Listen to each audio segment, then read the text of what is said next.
Fox News alert millions of American families. Hello, everyone. Thank you so much for joining us for CBN News. I'm George Thomas. We begin with the latest. Here at St. John's Faxville, there are certainly a lot of efforts here at the LAPD and all across the state. Hello, everyone. Thank you so much for joining us for CBN News Watch. I'm George Thomas. We begin with the latest in the coronavirus pandemic. Number of cases here in the U.S.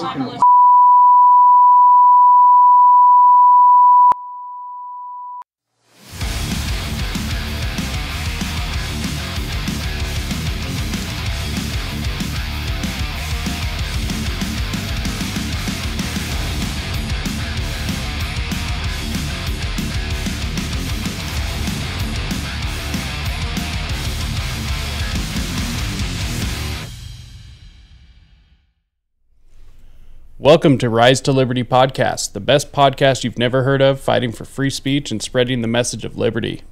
Find us at risetoliberty.com for everything related to the show, including our merch, social media, episode player, and much more.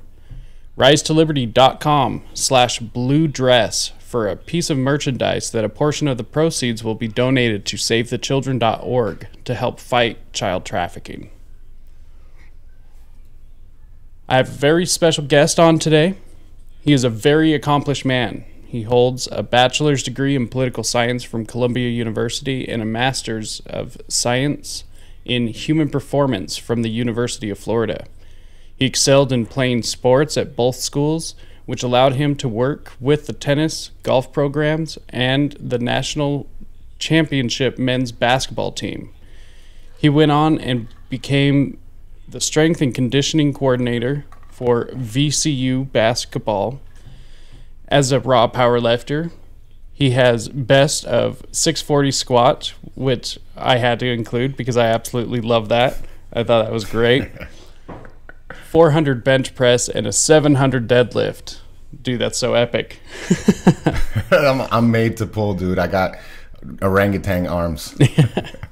He holds a few Florida State records for competing in indoor rowing. On top of all of this, he is an entrepreneur, coach, author, podcast host, public speaker, loving husband, and loving father. Ladies and gentlemen, Danny Vega. How you doing? Thanks for having me, brother. Yeah, man, this is one of my favorite subjects to talk about, liberty and everything involved. And, I really don't get a chance to do it. So when you reached out, I was like, let's go. Oh, yeah.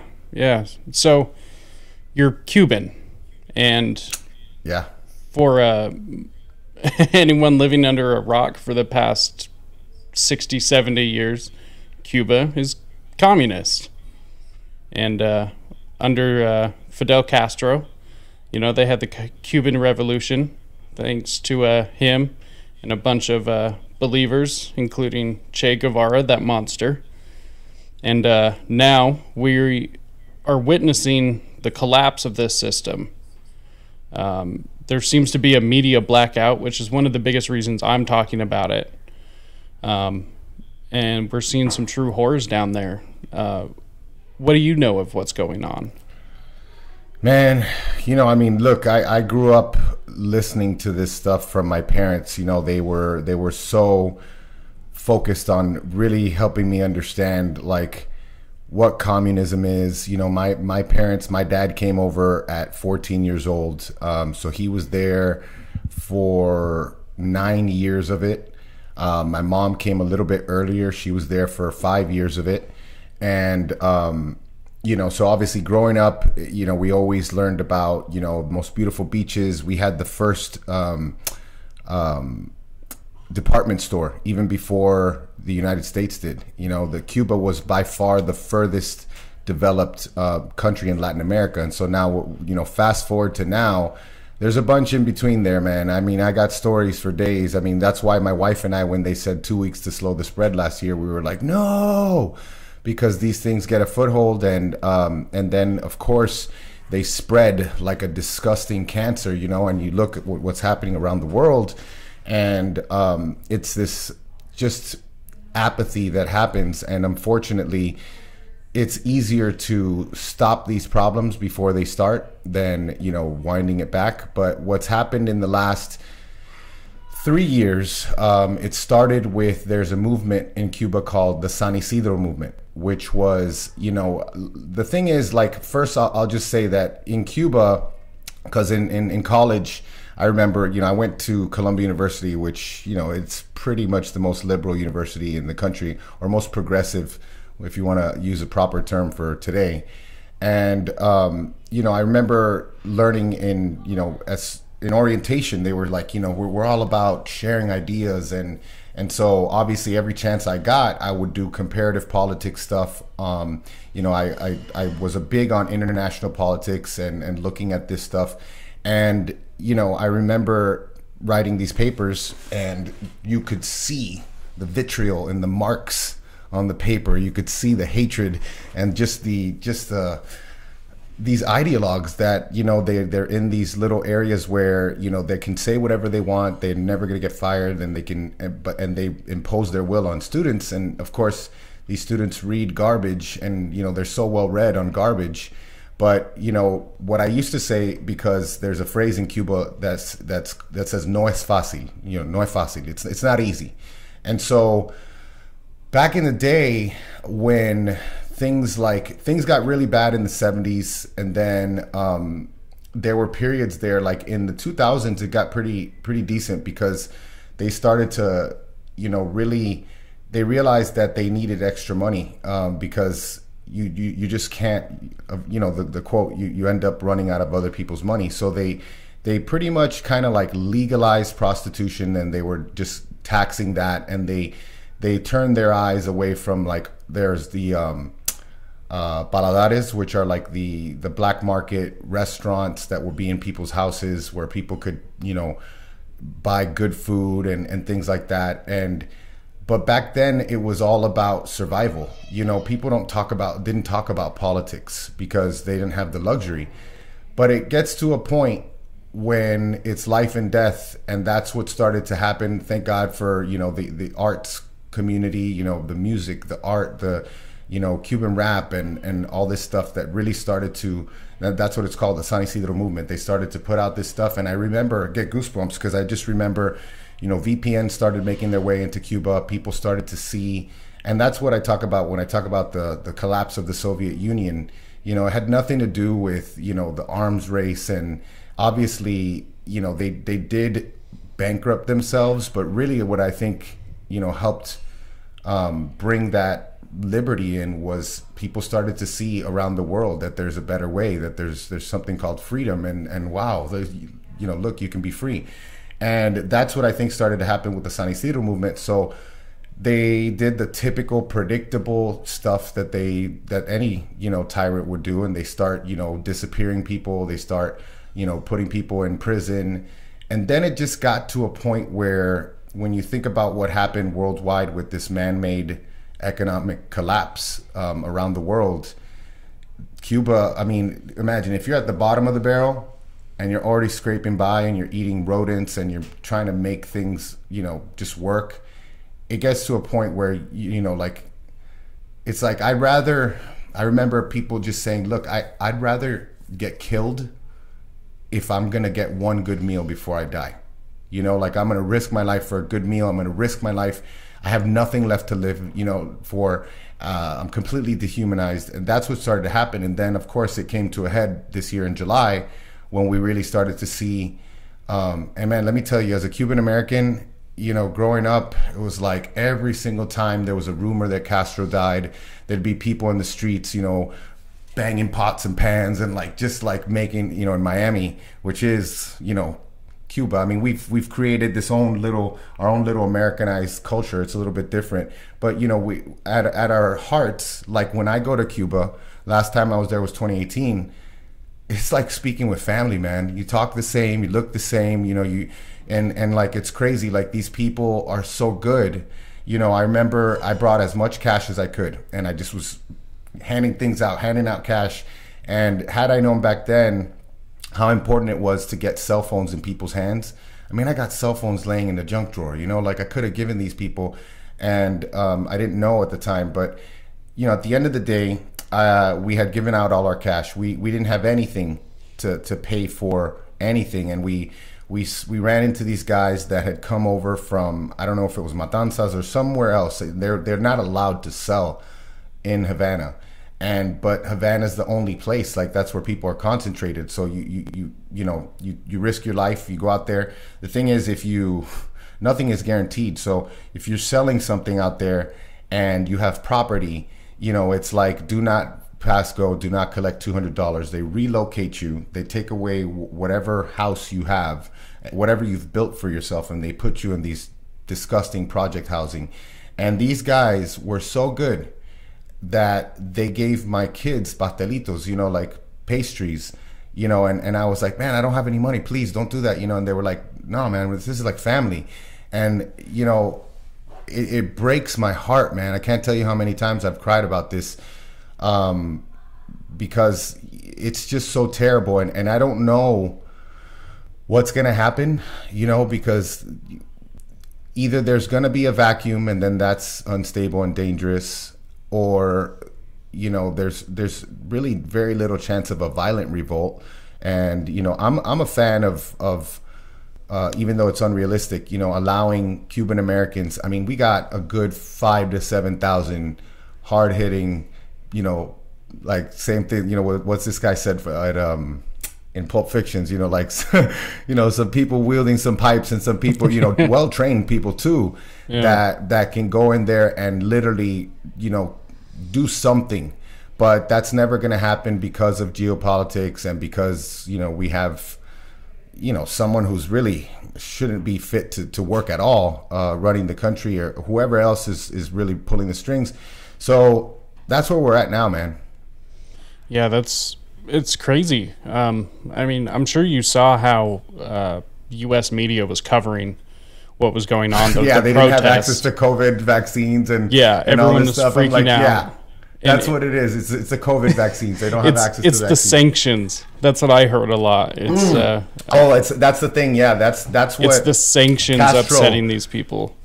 And what Castro would do is he actually called it the blockade, because it made it sound as if we weren't allowing things to enter, and in reality they reject all types of aid from all types of countries, and I was of the mind, as being in this generation, that last generation, there's just so much resentment that they don't want anything lifted. And I understand where they're coming from, because that when you throw money into Cuba and it's through a proper channel, most of it is going to disappear. None of it's going to actually go to the people. So I had friends, that would send stuff to family. They would send medicine, and they would put cash inside the bottle, and they would reseal the bottle on the stove and do all types of stuff like that. And but I mean, if you look at it, of course the media doesn't cover it. They're rejecting all of this stuff that, and they don't even, we tried to get ships within a certain amount of, these flotillas that would give people medicine and give people food. Now, medicine is an issue. They don't have headache medicine. They don't have blood pressure medicine. They don't have, I mean, if someone gets, you're not going to even get diagnosed with the cancer. You're just going to die, and you're probably going to think, well, maybe it's a cancer. You're not going to even know what it is. So there is a medical side to it, but it's literally, I mean, I've seen videos of an old woman literally walking through the streets saying, does anybody have food that they could give me? Is there anybody with food? And it's like so dehumanizing, dude. It's so subhuman, man. Well, it's crazy, because, I mean, always the people at the top, they never go without. No, and they're around the world. That Castro's sons and daughters are living like kings. It's disgusting. Yeah. Well, and getting praised. You'll see people people in mainstream Hollywood or whatever, Michael Moore and Sean Penn and stuff, praising Venezuela, praising Cuba, saying it's such a wonderful system. Michael Moore did that documentary about the medical system. And it's like, but you went to the hospital that, like, the upper echelon family goes to. Like, you didn't go to a Cuban hospital. You went to an illusion. Mm-hmm. You went to a hospital that serves the tiniest minority of people there. And that's not a representation. You can't say, oh yeah, the Cuban people love their medical care, when you just go to the people who are controlling everything. It's disgusting. Yeah. And I was amazed, because I've been trying to follow this as closely as I can. It's, hard to get some reliable information sometimes. I think the good thing for the Cuban people is that, internet was allowed onto the island. And then as soon as that happens, you get the cell phones and computers, VPNs, and something's coming out of that island. You can't stop it. And as soon as I saw the video of government coming into their homes, just taking people, doing very terrible things to those people, just right in their own homes, right in their own doorways, standing outside, intimidating them, yelling, screaming, cutting them off from allowing them to get food. And then as soon as I saw that somebody was asking, how can Americans help, and can we send money down there, and got an answer back from somebody on the island and said that don't bother sending money, there's nothing to buy. And as soon as I heard that, it just broke my heart. And ever since then, I've been trying to do something about this, and that should shock every single American. Yeah, I mean, there's so many horrible stories. Like, what they would conscript. I think it was anyone over 13, and you're basically being forcefully drafted to basically, beat your countrymen into submission. And there were carpenters who were commissioned to, like, basically create a bunch of sticks. And it's like, here are the sticks that you're gonna use to beat me with, and they would embed them into these crowds. And it's like, if I'm gonna kill your whole family, you're put in this position. It's kind of like, what happened with the Jews in World War II, where they were, you get so dehumanized that you're just trying to get, you don't want to be at the bottom. So you don't want to be the least fed, or even worse, the one that gets killed, or the Polish people that they were, running these camps too. And so it's just so disgusting. And like, I'll give you a little quick story too, because, you mentioned there's nothing to buy, and that just reminded me, like, I was, you can't imagine how hard it is to like see people that are just aloof Americans who are on the state-funded tours, and they're being taken through these places where it's like, here's where Castro triumphed over the invaders in the Bay of Pigs, and they got all the tanks there, they got everything that the people left, and these people are leaving with Che Guevara shirts.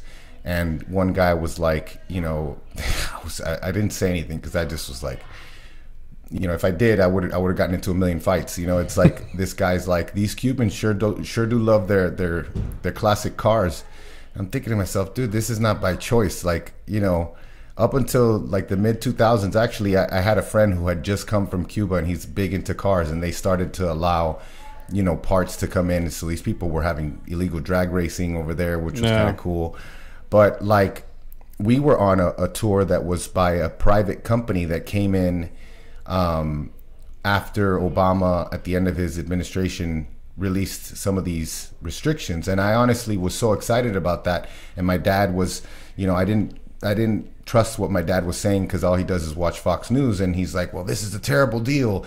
And I'm like, what are you talking about, man? This is going to help them, Actually, I find out in practice that it didn't. Number one, what do you think is going to happen when you got crony capitalists opening things up? They open up the channels that they want opened. They put the companies that are usually not the companies that are local in there. And so, number one, I spoke to the guys who are taking us around, and the guy who's taking us around, he's like 5'4", he's a little short guy. And, he's just telling us, and I'm like, So things got to be better now, right? Because number one, I was so surprised at how he was sharing details. You know, there's a phrase in Spanish, like when you say like hablando a calzón quitado, like talking with your underwear off, like speaking frankly. And I'm like, you know, like I'm like, man, like how are you doing that? He's like, well, yeah, I mean, now with Raul, you know, we can complain about things more. I mean, they haven't changed, but we can complain about them. And then when we got to the big plaza where Castro would give these 6-hour speeches that were so ridiculous, and people were just like, I mean, it's kind of like, imagine going to a Kim Jong-un thing and you have to like fake it like you're there and it's amazing, and it's just literally just droning on for hours. And so of course my little one, he was 4, and he was passed out in the we were in a 57 one of those classic cars, you know, pink with, you know, white, and we were in the car and he was passed out, and so I stayed back. And so now I'm just chilling with the cab drivers, and we're just all talking. Of course they're seeing me and they're like, who is this guy? Like, he's so big, you know, like you know, like how did he get so big? And I'm here talking about like, you know, you gotta eat meat, you know, and I'm so naive. And he's like, listen, I'd probably be better off killing someone than butchering a cow. You know, if you get caught, you know, you better disappear that thing and make sure there's no traces of it and no one sees you. And then they joke about the guy who was driving me around, who, like, told you, the short guy. And like, you know, they were just joking, because everything is a joke, man. Like, you know, you start to get, you know, gallows humor, and you know, they're like, they cut this guy's milk allowance, you know, too early, and look, that's why he's so short, you know, like, and they're laughing about it, and I'm like, and I'm like, am I supposed to laugh, you know, like, but it's like, it's amazing how resilient humans are, man. It really brings an appreciation, because even here, like, you know, number one, if you buy something, you can finance it. You don't have to buy it cash. You know, you have property protection. You know, if you don't pay your rent for months, you know, you have ways of like staying in your house. Like there's just so many luxuries that we have: air conditioning, you know, clean water, all that stuff, and that disappears, you know, when you have communism. And like, people need to understand, man. Like, I don't understand like how it continues. All I can think of, you know, I'm Christian, so I think about that, and I just say, like, you know, God allows humans to be, because from a religious standpoint, like, you know, the Bible says that Satan, you know, rules the world, but he doesn't technically rule the world, because he doesn't have that dominion. We as humans have dominion, but what he can do is influence humans. And you know, when people hear this, they're like, oh man, this is so crazy, so weird. But understand this, like, it's pretty easy to understand that you don't even have to know that you're doing evil, because everyone around you is being incentivized in a different way. You may be incentivized by money, so-and-so may be incentivized by, you know, extortion, and everyone is coming together to do this work that is, you know, just destroying humanity, you know. And so it continues because of the world we live in. But obviously, I think it's really our job to speak up against all of these things and do what we can, and then live the lives that we can. Because, I mean, you know, let's be honest, like, you know, whoever's in office is not really going to be, as far as president goes, is not really going to be our choice anyway. And so, like, you know, for me, what we look at, because I still got my 2012 Ron Paul, because I was you know, hitting the doors, you know, I was knocking on doors. It's coming up on 10 years now. And, you know, I remember what happened to him at the Republican convention, and I just was like, that's when I became pretty much a political atheist. You know, that's what I call it.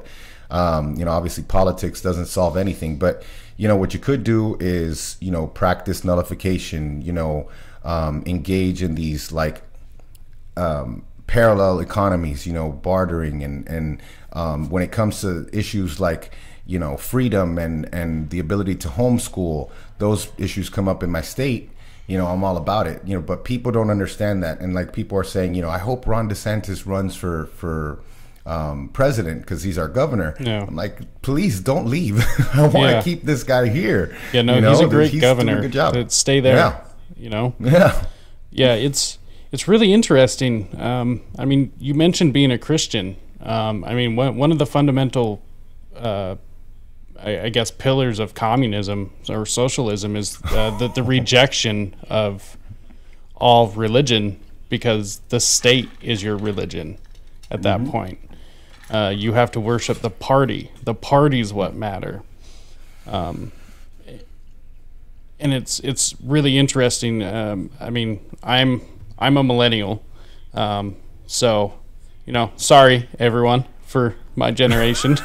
Hey, but you know what though? Like, I mean, we can be just as hard on the baby boomers, dude. Like, they really screwed things up too. Yeah, so. it's true. I mean, every generation's got its downside, and you know, I think my generation was just so far removed from a lot of struggle that when they hear the idea of equality, you know, it actually sounds good to them. Yep. Instead of them not knowing, because my generation never had to struggle like most, you know. And it's just so interesting to be able to watch, you know, kids that I went to school with or whatever. They'll go into university, just normal people, you know, eager to learn, want to do something great in the world, and then they come out wearing a Che Guevara t-shirt.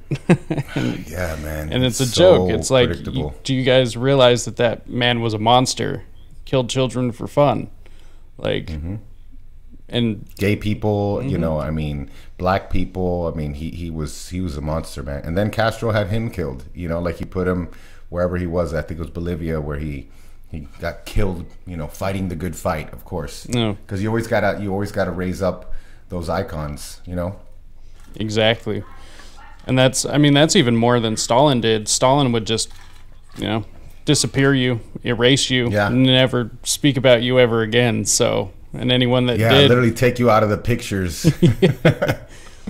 So I think what happened with Stalin, just real quick, sorry to interrupt. Oh no, you're good. Like, it got to that point where when you become such a megalomaniac, you start, you know, these self-fulfilling prophecies. You don't trust anyone, and then because you don't trust them, they feel like they have to lie to you, and then you say that all they do is lie, and then it keeps fulfilling itself. But like, finally, when he got to that point where it's like pretty much kill everyone, then they're like, okay, we need to kill this guy. He's gone too far, and we need to bring someone else. Of course, keep the power, but he took it too far. So I mean, but yeah, you know, with the religion thing, my mom was, of course, in a Catholic school, and that was disbanded, and they gave them dolls, and they were like, basically like, God didn't give you this, you know, Castro gave this to you, you know, and these of course dangling carrots at first, but then it becomes cracking the whip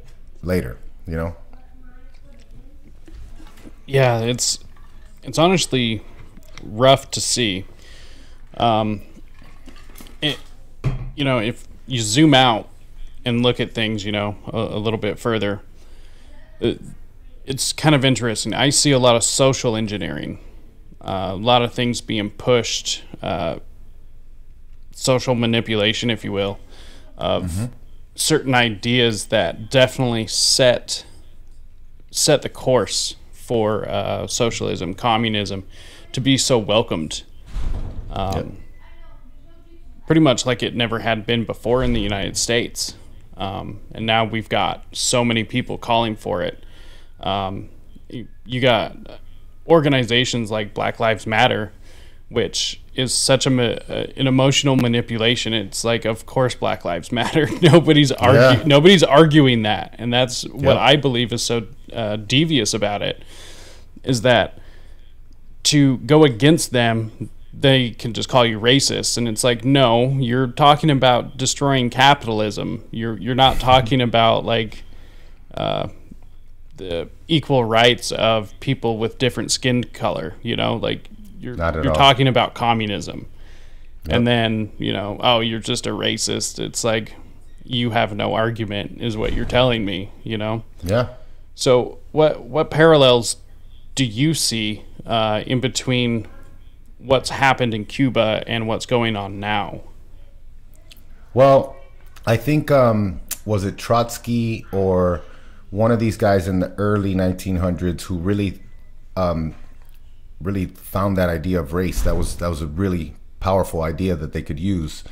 And like you said, the entire philosophy of communism is an appeal to emotion fallacy. That's what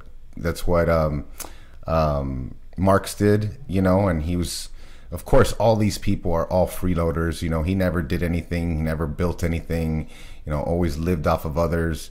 And so what I see in the United States, I think if we just go back, even people don't understand how far reaching this social engineering is, and how they always think it's relegated only to politics. And they don't understand, like, for example, if we go back to the 50s and we see there was this based group of young people that, either their friends, their fathers fought in World War II. And now in the wake of World War II, we have the rise of communism.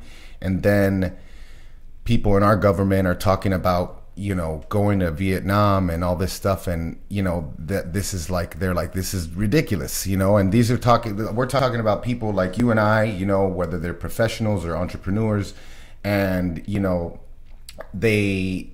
they look clean cut, but then that's a problem for the social engineers. So they have to insert people to start to change the culture. So you have people like Timothy Leary who are just pushing this, this what ended up happening is like the hippie thing happened, and then all of a sudden anti-war was automatically associated with drug culture and orgies and all this stuff. And so now then it splits off. It's typical Hegelian dialectic, where it's like they know where they're taking things. They got people on both sides. And now if you don't support this war, and if you don't support what the government's doing, now you're just a hippie and you don't love this country. And it's the same sentiment. I mean, it's over and over. It's dizzying, like how much it happens. So like we start to see that, and then we see that now, and people don't understand that, like, they watch either Fox News or they watch CNN, and they're being corralled and they're being kind of put into these paths that always lead to the same place. And so, like, you can't really say, I mean, look at the Republican Party. Like, I mean, they're terrible. They just, how many 80 people signed on to that thing where you can figure out who has a vaccine and who doesn't. And, because of the way they've changed culture, because of the way they are putting things into place, they're very big on incrementalism. And, it always leads to somewhere. And, people like you and I are just like, look at history. And, when you look at it from afar, you tend to wonder, how the heck did they let things get that way, But it's unfortunate, because a lot of the time what was done 10, 15 years ago, 20, 30 years ago, like, look, whenever that happened in Australia, where they lost, their ability to protect themselves, now it's really hard. Like, what is going to come of these massive protests? Like, when the rubber hits the road, it's like, please, sir, all of us, look, all of us are here saying, please, sir, don't do anything. And I don't know, it eventually, once the PR is no longer able to be fixed, eventually the foot comes down on your throat, and then people start dying. So, I mean, I see that happening here. I see, the worst case of Stockholm syndrome, where people are allowing themselves to really get caught up and say, like, if you've not accepted the offer for a product, like an actual commercial product, then I saw, let me see if I still have the meme. It was the best meme that I've seen recently. It's like, I gave my freedom away to get my freedom back, and I'm still not free, and it's all your fault. Yeah, I think I saw that. It's like Ralph Wiggum, yeah. And it's just like, that's exactly it. Like you have to, from the very beginning, you have to realize that you have a choice, and it's not convenient. Like right now, I've been saying, like, we're at the point where they're hurting our convenience. Like, you know, maybe you have to go into a barbershop and, you know, you can't go in unless you wear a mask. And I'm like, well, barbershops are out. You know, my barber comes to my house. Well, here in where I live, it's pretty cool. Like, I'm literally going to get a haircut after this. So there's not going to be any masks or anything like that. But, you know, we're just talking about services right now. We're not even at the point where, but I'm seeing stuff in Canada, you know, where they're putting in these I don't know if you've seen these where, you know, your typical freezers where all the food is. You know, they're putting these things in place that right now you're able to open it, but it's like the structure's there that when they hit that lock button and you put in, you know, you don't have that right barcode, you're not going to be able to get to it. And so, yeah, this is why we are all screaming, and people are like, you know, conspiracy theorists. And, you know, what I say, I heard someone say this, and I've been using this for months now, is like, you're a coincidence theorist. You know, like, you have to think so hard that everything is a coincidence, and you're being literally led to your slaughter, and along the way, everybody who's trying to warn you, you're lashing out at them. You know, like, get over yourself, dude. Get over yourself. You know, we're just trying to help, man. We're just trying to help all of us, because we realize that we're all gonna be screwed. And I'm not even like a collectivist in that sense in any way, but at the same time, I realize that, you know, like who was really good about this, Dostoevsky was really good about this, you know, because, you know, if you read his stuff, you're like, man, he really does think that, you know, everybody's personal decision affects everyone. And he comes down hard in his, you know, in it's this literature, but, you know, he comes down hard on it.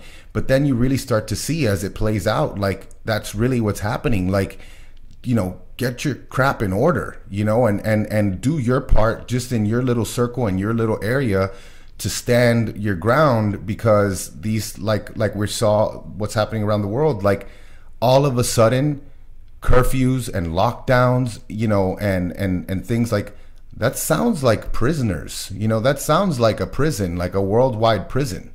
And people are like, conspiracy theorists. And it's like, okay, you know, like, all right, guys, like, you know, do you have an actual argument, or are you just going to deflect and just not address the issue? It's really prideful. It's so prideful, man. It like, you know, I'm willing to, and this is why I think people like us, we have been able to, at some point along the way, for me, it was 9/11, because I was in New York City when that happened. And, you know, that's when I first realized that I was wrong about something. And then as you continue to look into things, and then you realize you're wrong again. And once you realize you're wrong like a million times, it becomes really, really easy to become open to new ideas. And that's what I'm telling people right now. Like, you know, I have friends that, you know, from Colombia that I used to argue with about stuff, and, you know, they're coming around, you know, and I'm just like, yeah, man, it's the same. It, you know, now let's move that across the board and look into all these other things, because it really is no different. But there, it's different. No, it's not. It's really not. Yeah, exactly. It's I'm always skeptical of anything government. I have a fundamental belief that government, there's only two things that they can do well, and that's one, violence, and two, make things worse. Those are the only two things that they're really, really great at. And if I ever need a service for either of those two things, then government is where I would go. They have a monopoly on violence. But I don't see the need for that. And so anytime anyone says, "Oh, well, the government needs to do this," I'm like, stop right there. That's the problem right there, is you keep running to the government for this or that. Not even just your local government, like your county or your state or anything. You're running to the federal government. Oh, and what a dangerous thing to do. Exactly. So, and anytime I see people pushing for anything. Right now it's the vaccine mandates. And it's like, you've got to be kidding me, right? And I'll give it to them. Some of these people are pretty clever in pushing this message. You know, I spent some time on Clubhouse. I don't know if you've ever been on there. You know, I'm so bad at that, man. I know that Clubhouse is worth it, you know, and I got on it and then I never did anything. But like, yeah, people would invite me to be on these things. I love that because it's just literally just listening to people talk and all that. Yeah, so you were on liberty-minded ones? Oh yeah. I'm always on there pushing the ideas of libertarianism and dealing with all kinds of kooky people, you know, just having a conversation with some flat earthers, and that was interesting. And there's quite a few communists on there, or even if they don't know it, they're, you know, like socialists or something. The ideas that they're pushing are very antithetical to liberty, and so I push right back because I look at Clubhouse as a interactive talk radio. You know, you can just put it on in the background. I listen to podcasts anyways, you know, listen to lectures and stuff. And so sometimes I like to be involved and be able to, you know, shut somebody down if they're saying something crazy. So it is a good tool for that, you know, but it's really scary to see a lot of these people pushing these things. You don't have to look too far, either what's going on in the world right now or in the history books, to see the exact power and abuse that can come from the government. But you get words like fair. I hate that word. It's not and fair. Equity. Yeah, equity. We need things to be but they're equal. like their words. Sometimes, you know, it's a complete redefining of the context of a word too. That's what sucks about it. They're so good with language. Like, imagine what you'd be able to do if you weren't productive. You know, actually like creating stuff. Yeah, if I didn't have a job and could just sit around. Oh man, yeah, I could really, you know, push my narrative easily. Yeah. You know. Yep. And perfect it. Yeah, exactly. Well, and I've got all my out-of-work friends, and we just sit and complain about how capitalism is so hard, and, you know, it's unfair that we have to have money and things, and it makes me... Well, it's like, wait a second, like, where do we start? Like, do we start with some sort of inheritance? Like, you know, you literally do start at zero, and I'm of the belief that again, you have to bring context into it, but like, we do live in a world of abundance. Like, for example, I'll buy a squash and I'll have like, you know, 30, 40 seeds in there for a bunch of squash, you know, like, and we're growing food in our backyard. And it's like, you really do see that we live in an abundant world, but not in the way that, you know, people like the zeitgeist weirdos are saying. Like, and we live in an abundant world, but it takes work. You know, like, you have to, you know, you got to plant the seed, you got to take care of your food, you got to, if you have animals, you got to take care of them. Nobody wants to hear that, because they do think that, I don't know, again, it's just being so sheltered and so comfortable, you know, that you just don't even appreciate that we all start at zero. You know, like, you have to create wealth. Wealth is either created or redistributed. Yeah. You know, it doesn't just like, you know, like, just like, I mean, I could teach my kids, you know, remember that, I'm sure you've seen it, like Scrooge McDuck showing his grandkids why you can't just keep printing money. They had a money printer, you know, and what happens to that, and who benefits from the printing of money.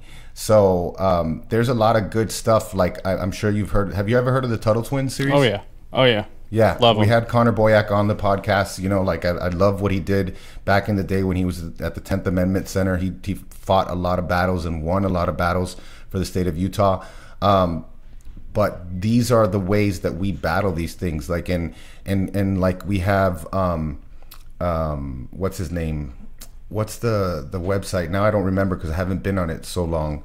But what's Hayek and the guy who was around during Hayek? But it's a website that basically has so much literature for free. Like, that's where I picked up, you know, Murray Rothbard, Anatomy of the State. Literally, like, a few pages, you know, Bastia. You can find all these things for free. Yeah, you can usually find really those at the Mises Institute.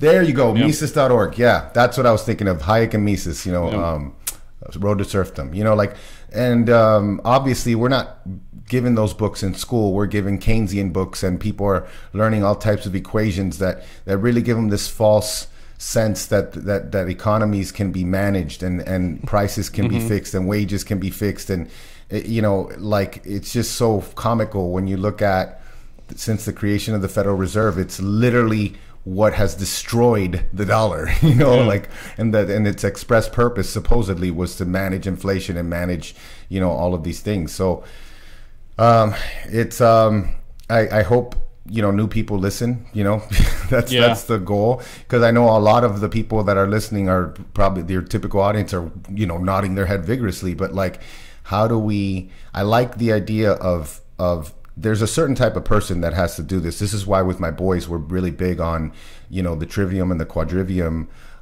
because we've lost the ability, logic and rhetoric, and we've lost that ability. And so, you know, we can have the press secretary come up there and say that national laws supersede state laws, and no one bats an eye. Yeah, and it's like, what about the 10th Amendment? Yeah. But people don't know they don't know the difference between the Declaration of Independence. They don't know. They think of, for example, like they think of, if you hear the Articles of Confederation, you're just like, well, that's the Confederacy. And, you know, there's like, it's like good and bad. And this, you know, always these false binaries, and never looking at the true stories and looking at the ability to reject. Like, I'm a fan of quoting people that I just can't stand. Like, I've quoted Obama. Yeah. I've quoted Chomsky. You know, Chomsky has really good stuff on censorship. And I think it's important that we do that, because again, the adult mind has been so infantilized lately. In the last 20 years, it's gotten worse than ever. And it's like, you know, literal, like poop flinging online. Like, it's, you just flinging poop at each other, and you can't even really you can't. We have a really cool thing here called Urban Cottage, and it's like this very Montessorian homeschool tutoring place that my kids go to, and they spend 13 hours a week there. And she has created like a book club, and so we have a lot of people with money, and unfortunately they tend to be brainwashed. You know, like if you go in the rich areas of Tampa, like you saw Clinton you know, placards on their lawn, and you saw Biden placards, and you're like, how the heck do they? And it's because, like, you know, when you're that rich, you got good accountants, you know, you got a good team of people, you go to the social events where everybody's like, can you believe what these people are doing?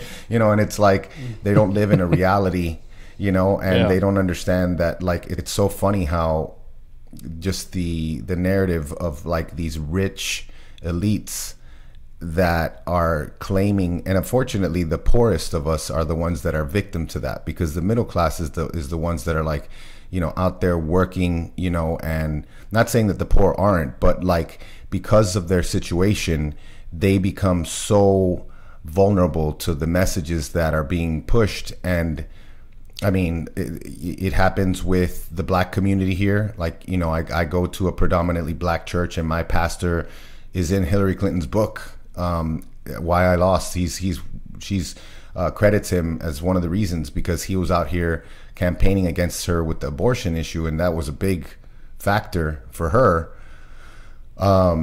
And, you know, a lot of people in certain groups that are targeted, voting blocks, that they fall victim to this. And, you know, you want to tell them, and then when you do, someone comes in and says you're racist, or someone comes in and says, you know, but I've never personally been affected by that. I'm just like, okay, I mean, I you know, I stay calm in those things. And but it is, you know, the venue is definitely not good. Facebook and Instagram is not a good venue. So what I've done recently is I'll just like, I'll humble myself, which is hard to do. But if you can step back and humble yourself and say, listen, you're being deceived, I'd love to continue this conversation with you on voice note, on DM. Listen to my voice, hear what I'm saying. Don't tick, tick, tick, you hear the typing. You can see it with the violent typing as they're doing it, and it's hard because of the venues that we're communicating on. And it's all by design. Like, I just was thinking about YouTube yesterday. Like, can you imagine what's happening when we lose the transparency of dislikes, where now YouTube could even bump up the dislikes quietly on something that they want to suppress, and that alone, because of the algorithms, how they're created, can really shift things. Have you ever heard of the Tavistock Institute? Have you seen anything that they do? I haven't. They're very important, in my opinion. Like, they're a social engineering, they're a PR firm, Tavistock, Tavistock, and they were huge in creating the story of the Beatles. And I really think the 60s is pretty much the most damaging decade in this country's history, as far as like what was put into place. Yeah, I can agree with that. Yeah, they're like, what they do is they'll not only will they create the trend, so people will start to think about that. They'll insert the idea, but then they're the ones who push the idea forward and make it look as if the culture is this way. And then, of course, they're the ones who are funding all of the people who they're pushing out there as our idols, whether they be in music, actors, all areas of the culture. And that's a big deal, because people don't like to feel off the reservation. People will like to, they'll say, they'll always default to like the middle path, which you like to, this sounds good, the middle, and then right or left. And it's like, well, I happen to think, and this is what they'll do is they won't even look into what you're saying. They'll just rationalize the position that seems the middle path, and it allows things to continue to rot, into where they are. Yeah, it's really interesting seeing it. I mean, once you open that Pandora's box, it's once you've expanded your mind, it can't go back. Yeah. And I mean, there's just weird things like hero worship, like the worship of like celebrities and just well-known people, even politicians at this point. Some politicians are just worshipped, and it's they're all false idols. So it's disturbing to me. I mean, I don't know where I am on the religious thing. I'm definitely defending Christians more often than not. And it's like, well, Christians are largely responsible for the tone and the direction that Western civilization has set for us, and I think that it's the best direction to go in. It has its faults, of course, but like, you can't deny what Western civilization is, and that's why people are trying to destroy it through certain things like idol worship and social manipulation. I always like to point out that feminism is actually, it doesn't benefit women, it benefits men. It's like my wife as well. My wife is big on that. Women free are so the nipple depressed. movement. Oh no, thank you. Like women have really been deceived by feminism, man. And they're, they end up, they're told that they're supposed to, and I know that this is unpopular, but for example, like you're supposed to follow your career and you're supposed to do these things. And what ends up happening, my wife has seen it a lot. Like, now you're in your mid-30s, and no matter what you do, you're not going to be able to fight that biological clock. You're going to start to feel rushed. And then you rush into a relationship with someone who's probably not the best for you. And now, of course, it also, men haven't done their job. And so because of that, we have, I mean, look at how men are portrayed, like Peter Griffin, Al Bundy, Homer Simpson, on and on and any on. man on a commercial. Yeah. The guy's always like, dumb. Yeah.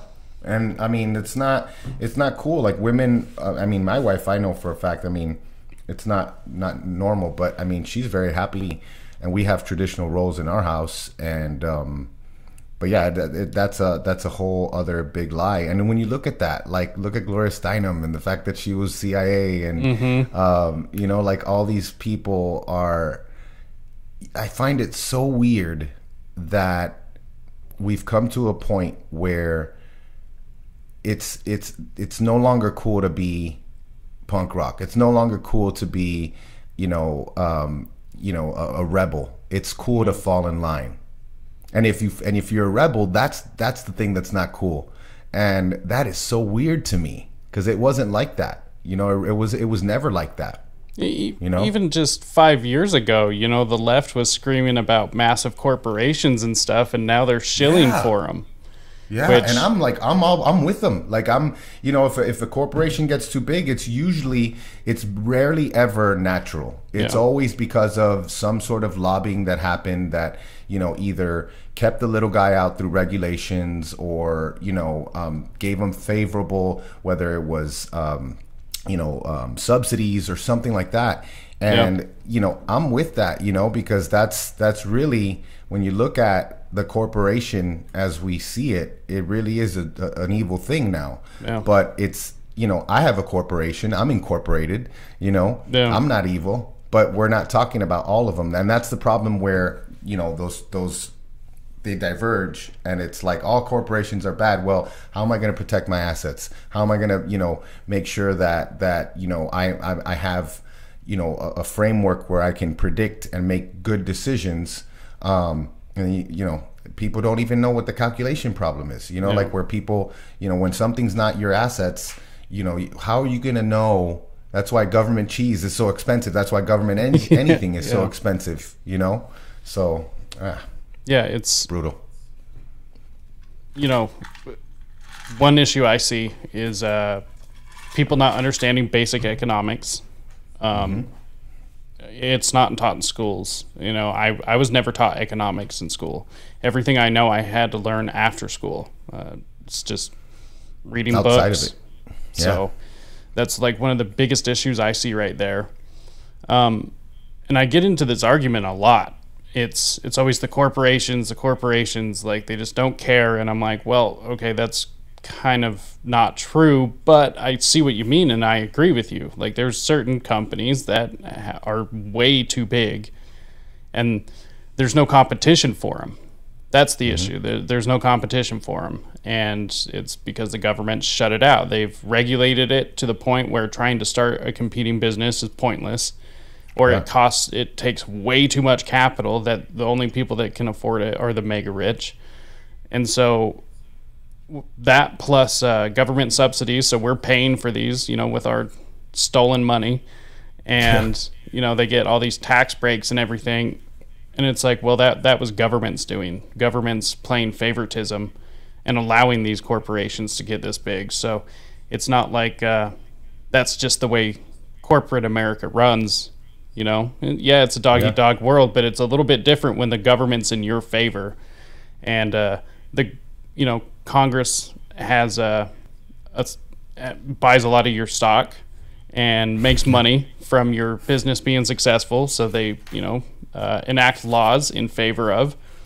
And then people want to say it's the corporations, and I'm like, okay, I agree with you that the corporations are big doing these terrible things, but why are they doing it? The government. Everybody's going to try to have an unequal advantage. Everybody's going to do whatever they can to have that advantage, and unfortunately, our culture is not healthy. So, you know, I understand that people aren't going to do things for altruistic reasons, you know, and unfortunately, a lot of the time, the bottom line is at odds with, you know, the overall health of the country and overall, you know, personal, you know, success of people. But like you said, it's not, you know, if we didn't have these things that were forcing us into creating these massive corporations, you know, it wouldn't be that way, man. It just wouldn't. Well, look at the start of the lockdown. You know, they told all these small businesses, closed down, yet Walmart was open, Costco was open. Yep. And I thought it was also even just an added layer of absurdity. They closed one side of the door. You know, they wanted people to spread out, and yet they funneled everyone through one set of doors. Yeah. It didn't make sense to me. It's a mockery. It's a total mockery. I remember the when they started to put the arrows, and you know, I would always walk against the arrows. And I saw a woman one time. I was walking through one of these big stores, and I saw a woman she had to go into my freaking aisle. You know, the aisle that I was going. She was about. I saw her the corner of my eye. She was about to walk to the next row, and then I walked through against the arrow, and she was like, "Screw it, I'm gonna do it too." Yeah, guys, do that. You know, like, this is stupid. Why is this happening? You know, like, people get in line. You know, like, why is there a line? And I just walk to the front of the line, and I'll just walk in. And, you know, I'm not doing it to be a jerk. I'm doing it because I want people to think, like, why are we being corralled this way? Yeah. You know, it's not natural order. It is 100% chaos. And, you know, people want to say that anarchy is chaos, and I've changed that way because I was a hardcore anarcho-capitalist, but now I'm not saying that I'm a minarchist. I'm just saying that I just, because of my beliefs, I'm just saying that, look, my job is to call out the BS no matter what. You know, like, I'm just gonna you know, like I said, like, I believe that, you know, for example, if we were to be in the end times, which I truly believe we are, and you wanted to pick the perfect president for that, you'd pick a guy who poops himself and farts on camera, and, you know, kisses little boys and rubs little girls' hair, and just does all this stuff that just, because obviously also the culture side of that is, it's literal endless fodder. Let's go, Brandon. Like, yeah, I'm all about that. You know, like, I think DeSantis actually came to Brandon specifically, which is where I live, by the way. It's called Brandon, which is like 20 minutes east of downtown Tampa. He came here just to sign a law so people could say, "Let's go, Brandon." That's great. And I don't know about you. Where do you live? I'm actually in Utah. So okay, cool. About so 45 minutes north of Salt Lake City. Okay. Well, like, I don't know about where you are, but, like, I can tell you, especially driving up and down the state of Florida during the Thanksgiving break, let me tell you, man, every single gas pump had "Let's go, Brandon," or "I did this," you know, those little stickers. Yeah. And I actually saw a picture of someone that was here in Florida it was the owner of the gas station that said, you know, "We have cameras, and if you take my stickers off, I'm going to press charges." Because they were the ones who were putting the stickers. And again, people don't. I mean, I know that gas station owners do have some leeway in raising prices, and they can get into shenanigans when things happen. But, like, it's funny because people don't even understand why gas prices are high. And, like, in general, even before what's, like, you know, what Biden did and undid, taxes are the majority of the reason why these things are high in the first place. You know, so when gas prices go up, a lot of the time something was passed, some stupid new cool law, or some stupid new or not cool law. What was the laws for the for fuel efficiency? It's like one of those acronyms. And you're right. They always name them, like the Patriot Act and, like, the, you know, Build Back Better plan. You know, it was bad, so we're going to build it back better. Meanwhile, there's so many things that have nothing to do with building anything. So it's just crazy, it's interesting. Also, it doesn't help that, you know, they just constantly keep printing money. You know, just introducing trillions of dollars into a system that wasn't really stable anyways. So and that's why I really think that the economy it's almost impossible for them to unleash the economy completely, because if they do, I don't see the way the culture is. I don't see us ever going back to, like, and having, like, that Volcker moment where we're like 18%, you know, interest rates and things like that, where, you know, that's not going to happen. Those corrections are no longer going to happen. So it's like finding new things and new gimmicks to somehow keep this thing going. and you die, and you don't worry about what's happening. Most of the time, these people don't worry about what's happening after they die. Like they're taken care of, their kids are probably taken care of, and they'll be fine. Yeah. So one thing I wanted to touch on that does kind of fall into all of this is the state of young men these days, and the lack of getting exercise, getting proper nutrition. I mean, there's kind of the joke, the soy boy. I mean, there's proof that soy does not fare well for men. It mimics estrogen, and gets you all flabby, gets you weak. I personally believe a lot of that's part of the cause of why a lot of young men are switching to the belief of communism. Lack of exercise. I'm with you. Yeah. What do you think is a good solution to start at least tackling this massive issue that we've run into? People don't have to educate themselves on just how multifaceted this attack is, from the plastics and the xenoestrogens. If they are interested, I highly recommend a book called Estrogeneration, written by my buddy, Anthony J., really smart PhD. He was an epigeneticist for the Mayo Clinic up until literally a few weeks ago. He finally quit. He was working with viruses. He was doing all this stuff. And, you can't imagine the pressures being put on him, and he literally just quit. But that book is really good because it shows our personal care products. The soy is interesting because the soy is it's carcinogenic. And I remember reading a book called The Soy Conspiracy back in 2001. And my friends know that when they ask me something, I'm going to go off, and they love to get me going. So they'll be like, "Hey, Daddy, what do you think about that?" And I'm like, "Well, I'll tell you, but soy is not even, it's really bad, and it's carcinogenic, and it does, there's the plastics, there's the personal care products, there's the, what else?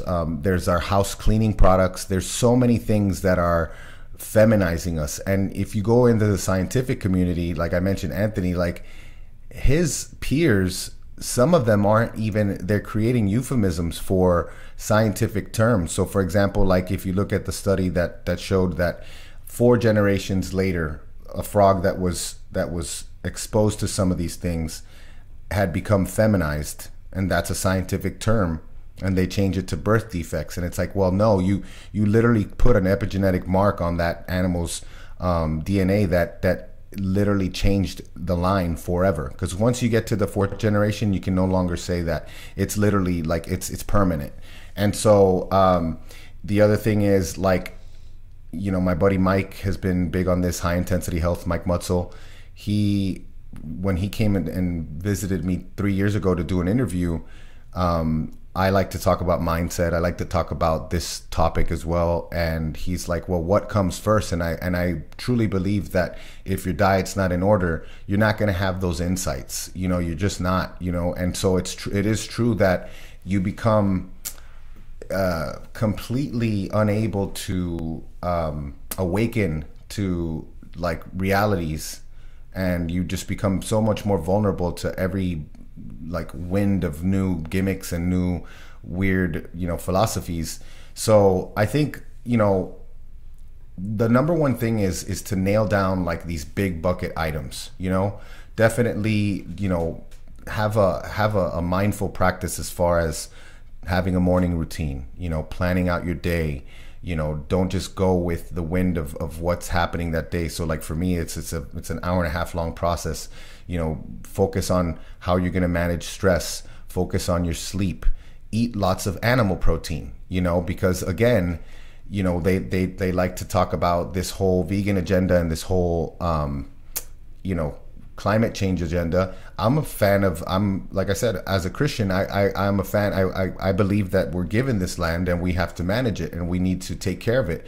And so, people saying, well, it's just the bluster thing that happens too, where it's you rebel against what's happening, and it doesn't help the cause, because now it's just well, you're just insensitive. But at the same time, one of the arguments that we'll hear, the two ones that I love the most are the fact that if we eat a pound of beans, we're going to get the same amount of protein as we would with, or more protein as we would with a pound of red meat, right? Yeah. And, you're looking at crude protein. So you're looking at protein as a macronutrient, but you're not looking at the most important thing, which is the amino acid content, which for maintaining muscle and a healthy, body composition is leucine, which is the most anabolic amino acid. It's the most important amino acid. And it turns out that these other, these plant proteins are not rich in those. And not so to you're mention saying tofu is out. Oh, dude.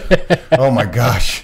Yeah, please don't do that. Please don't do the tofu. And good news, by the way. You don't have to do the tofu. Yeah. And like, so that's a big one, because that right off the bat. I just shared a study this week on it was a well-designed study, so it was a epidemiological studies are terrible in general. I used to say they're good for predicting viruses, but then I realized that even that it's terrible for that too. But they use that for food, and it's really was never designed for that. And there's so much manipulation, but this was a randomized controlled trial where they had a group where the meat group was 70% animal protein, 30% plants. Then they had a 50-50 group. Then they had a plant-based group that was 30% animal-based, 70% plant-based. Interesting. And the interesting thing is now we're going into a micronutrient like or a mineral like iodine, or a vitamin like B12, or iron, for example. So iron in animals is different than iron in plants. And they said that the iron intake of the plant-based group and the 50-50 group was better than the animal group. But because non-heme iron, which is the iron in plants, is useless, there was no different in the iron status of the people. So you can have higher amounts of a mineral which look good on, or a hormone or whatever it is, a micronutrient, a vitamin, on a label. And if you're not aware that, what does that mean in reality, then you can let yourself get swayed. And, it turns out that B12 and iodine, which are very important, iodine being for thyroid health and B12 for all types of stuff, energy, those were much better in the animal group. And so these are the type of things that I don't know, like I'm out there talking about it. I hope people open up to it. But the bottom line is just, you want to be doing some resistance training at least 3 times a week, especially for the long term. I know people don't think in the long term, but when you get to that point where you can't get off the toilet, that's where things happen, where, you have those people breaking their hips, you have sarcopenia. And so that's really important. And then the fact that it's important for hormonal health, and keeping your testosterone high. So doing big joint exercises like the squat, the bench, the deadlift, overhead press, pull-ups. Those alone, if you just did those and you did a little bit of cardio, you did some walking, or something like that, or maybe the occasional sprint, those things you're going to start to see when you are consistent. And you don't have to go crazy. You don't have to be that crazy person, but just make it a part of your routine. Even if you just do 30 minutes 3 times a week of resistance training and do some sort of walking. I love to walk. That is going to really help a ton. It's going to just help keep your brain right, keep you optimized. Then you get into the minors stuff, but if you really focus on the majors like that, don't be having packaged food and food dyes and things that are not only going to give you empty calories. Some of these things, they actually draw nutrients out of your body. Some of these things cause you to be more reactive. So we see the interplay between GABA and glutamate, where glutamate is excitatory, and so you're reactive, and now you're in your monkey brain.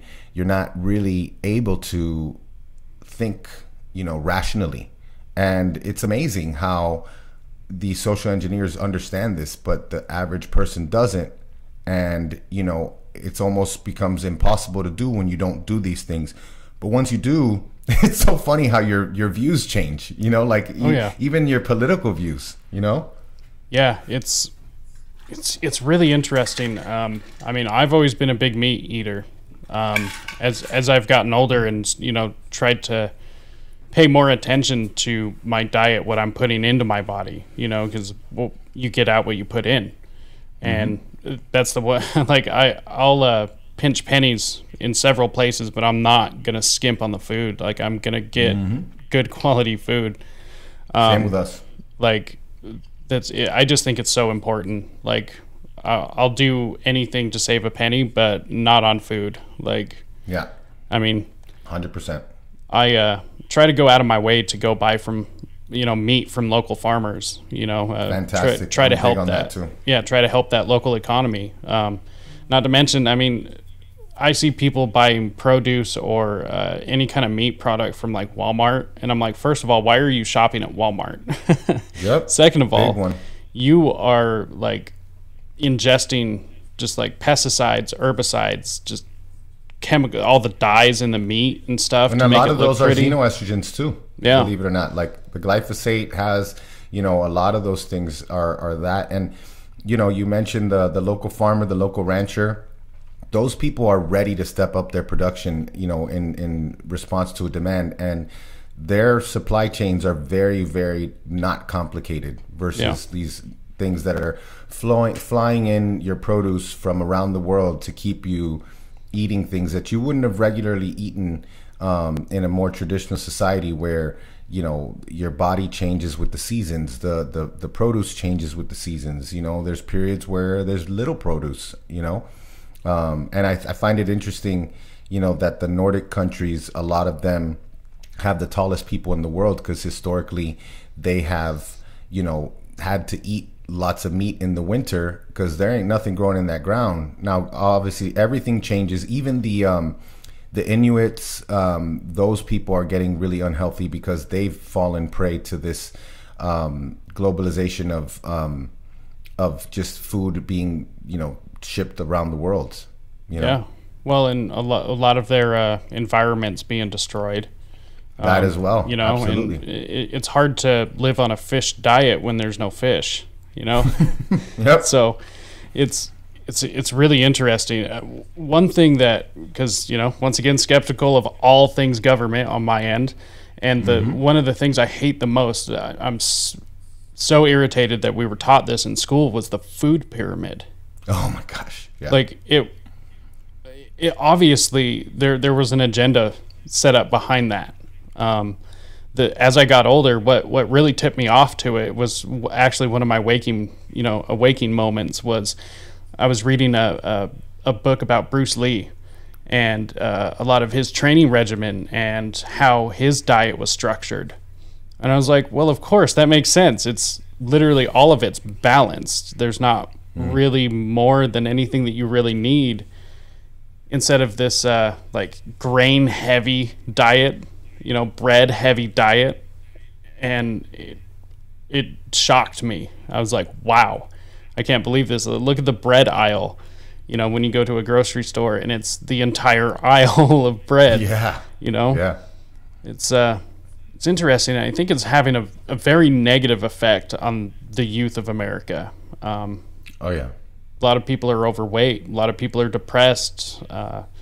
Messy rooms, you know, got to clean up that room, like Jordan Peterson says. Yep. A lot of kids in my generation addicted to porn and drugs. Yeah, man. And it's I don't know. That's one of the reasons I really started this podcast, is to have these conversations. I'm not the only one having these conversations, but we need to have them more. Totally agree. And so, yeah, it's interesting.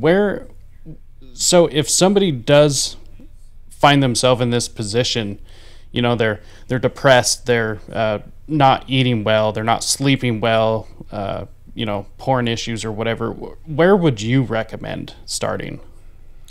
You know, I think as far as the porn, there's a really, really good organization that we work with. We actually do, every time they promote, they send us the shirts and we share.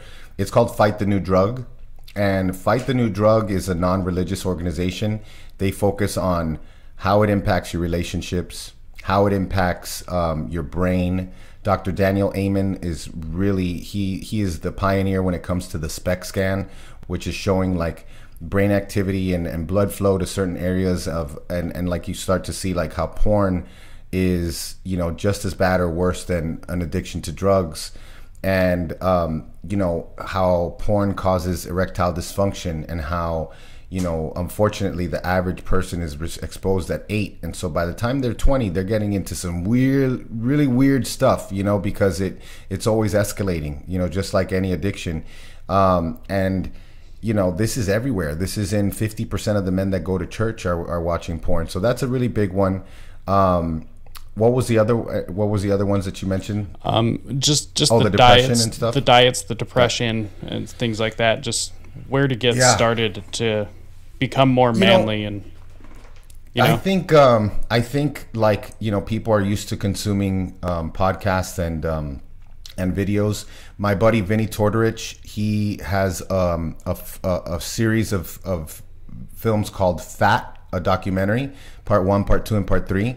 He breaks it down really well, and Vinny's just awesome because he's like celebrity trainer, and you know, so he sounds like he's from New York, but you know how people from New Orleans some of them have that weird accent that they could sound like they're from the city, but like he was in the 70s training celebrities, and he's just a real no nonsense guy.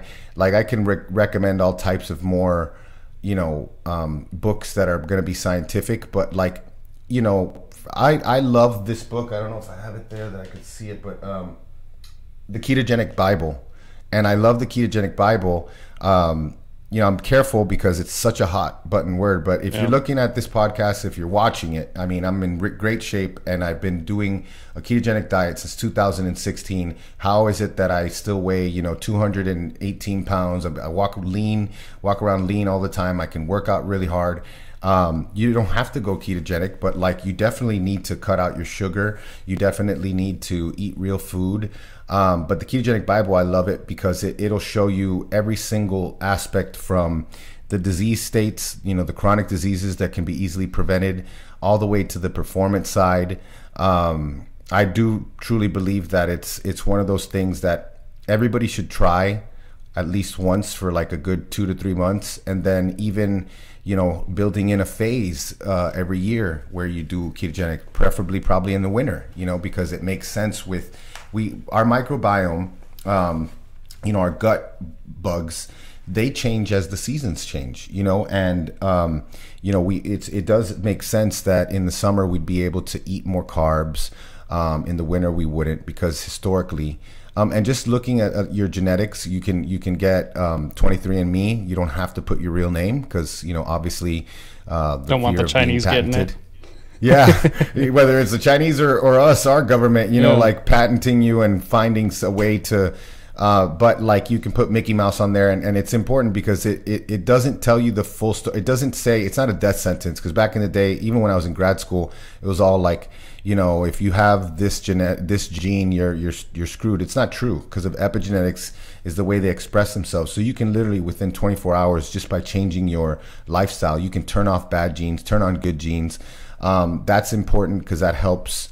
For example, I know that I have something called COMT, and I'm homozygous, both bad copies. Both of my parents have them, and I do daily sauna because I can, you know, I can't detox estrogen well, I can't detox heavy metals well, and it's, you know, there's so much going against us. So you know, like I said, it gets, there's levels, you know, but like just nailing down those big rocks first, you know, getting consistent with, you know, doesn't have to be, because I have clients that come on, whether they're group clients or individual clients, that it's like, okay, how many days have you been working out? 0. How many days would you be willing to work out? 6. Well, we're not going to do 6, buddy, because in 2 weeks you're going to quit, you know, and so we'll start off with 2 or 3, and then, you know, habit stacking. I'm a big believer in habit stacking, you know, like do something for a couple of months, then add another thing, then add another thing. Then you can get into all types of biohacking stuff, but it's never going to be the bread and butter. You know, it's always going to be, and it just turns out that, you know, supplements, for example, they work best when you're healthy. They don't undo things. So again, focusing on those things that are the most important. Yeah. And I think you touched on a important thing that I've been focusing on for myself is gut health. Oh, yeah.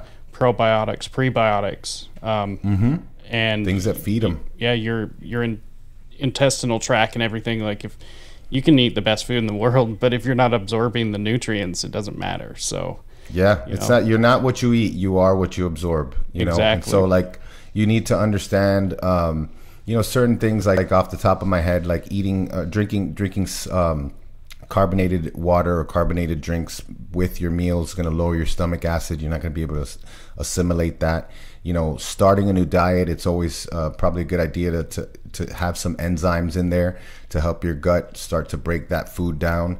A lot of people that have acid reflux, man, you know, they're blown away when I tell them that a lot of people that I know that have healed that, and GERD and things like that, they're freaking, you know, they're taking HCl, you know, because they don't have enough stomach acid, you know.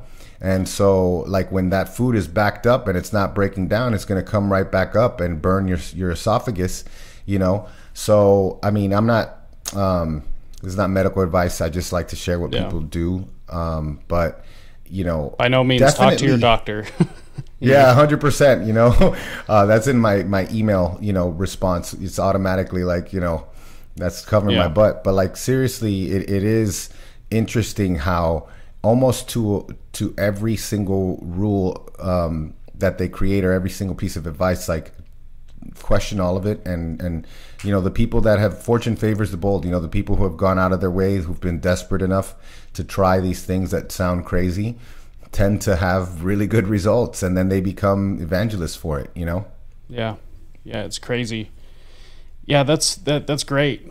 So I think we're gonna wrap up here. You know, it was a great conversation, but I definitely want to get you back on, talk about you know, some more health stuff, and touch on Cuba more, because that's going to be an ongoing situation.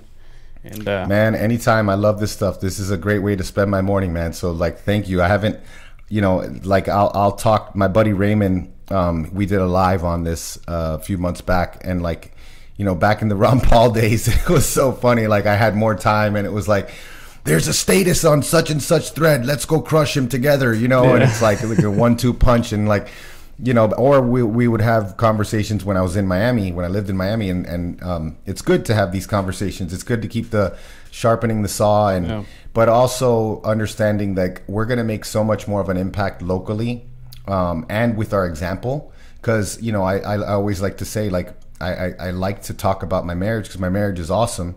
And there's a reason why it's awesome, you know, like it's grounded in these morals that I find it's like I have friends who aren't Christian, and like yourself, like, you know, there's definitely, you know, but there's an acceptance that there is a right and a wrong, and there are these universal truths that we need to adhere to, because of course the minute you start to have this moral relativism, it almost always leads to nihilism. And then if you have nothing to live for, you have no one to live for. You could be destructive to yourself, to the people around you.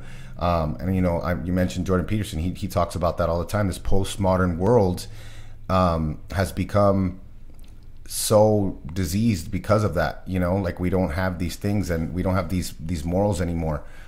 Shoot, fake it till you make it. I mean, eventually you might find God.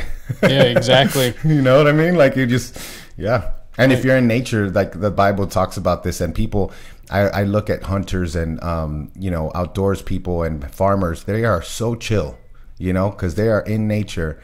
They can be bothered, like, you know, the Amish, the Mennonites, like you ask them, like, why isn't there an outbreak of COVID? And they're like, well, we don't have TVs.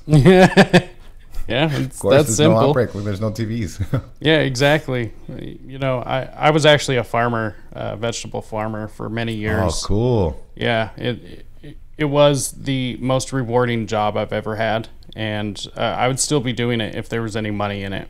You know. Yeah, that's a tough thing, man. I know. And there's this quote from Thomas Jefferson, and he said that the men who work the land are God's chosen people. And I was like, that's a good quote. Yeah. Well, you know, there's one thing, like I have a hobby. I love cooking. love feeding people. And when you're able to grow food and feed the community, you just get such a satisfaction out of it. It's yeah, man. It's just like nothing else, cool. you know. So it's weird when people are complaining about everything, and then you're the actual person who's feeding them. Yeah. You know. Yeah, exactly. And that's why I recommend everyone always go into their farmer's market. Start asking around. If you see a farmer and you don't know how to get a hold of him, just, you know what, go up and knock on his door. I guarantee you they'll be okay with it, you know, respectively in, you know, normal hours. But yep. So let everyone know where they can get a hold of you, where they can find you. Well, it's my biggest platform would be Instagram, DannyVega.ms. Just search, put my name, DANNYVEGA, you'll see it. Our website, where everything is, our podcast, and our coaching, our consults. If you want to get on the phone with me for 30 or 60 minutes or sign up for coaching or group coaching, it's fatfueled.family. And that's pretty much where you can find me. You got my email on there and all that stuff. Awesome. And you can find us at risetoliberty.com, where you can find everything related to the show. And we've always got fun stuff coming out. We've got a real spicy Twitter account, got a real spicy Instagram account, so that's always fun. Got to keep people on their toes. So thanks for coming on, Danny. It was great. Thanks a lot, brother.